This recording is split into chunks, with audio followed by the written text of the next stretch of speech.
Iremos nós e compraremos 200 dinheiros de pão para lhes darmos de comer? E ele disse-lhes: Quantos pães tendes? Ide ver. E sabendo-o eles, disseram: 5 pães e 2 peixes. E ordenou-lhes que fizessem assentar a todos em ranchos sobre a erva verde. E assentaram-se repartidos de 100 em 100 e de 50 em 50.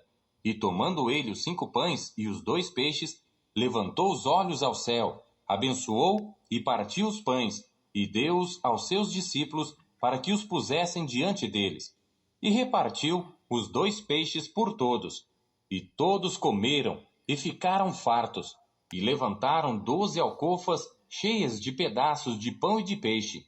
E os que comeram os pães eram quase 5.000 homens. E logo obrigou os seus discípulos a subir para o barco e passar adiante para o outro lado, a Betsaida, enquanto ele despedia a multidão. E tendo-os despedido, foi ao monte a orar. E sobrevindo a tarde, estava o barco no meio do mar, e ele sozinho em terra. E vendo que se fatigavam a remar, porque o vento lhes era contrário, perto da 4ª vigília da noite, aproximou-se deles andando sobre o mar, e queria passar-lhes adiante. Mas quando eles ouviram andar sobre o mar, cuidaram que era um fantasma, e deram grandes gritos, porque todos ouviam, e perturbaram-se. Mas logo falou com eles e disse-lhes: Tende bom ânimo, sou eu, não temais. E subiu para o barco para estar com eles, e o vento se aquietou. E entre si ficaram muito assombrados e maravilhados, pois não tinham compreendido o milagre dos pães, antes o seu coração estava endurecido. E quando já estavam no outro lado, dirigiram-se à terra de Genezaré, e ali atracaram. E saindo eles do barco, logo o conheceram.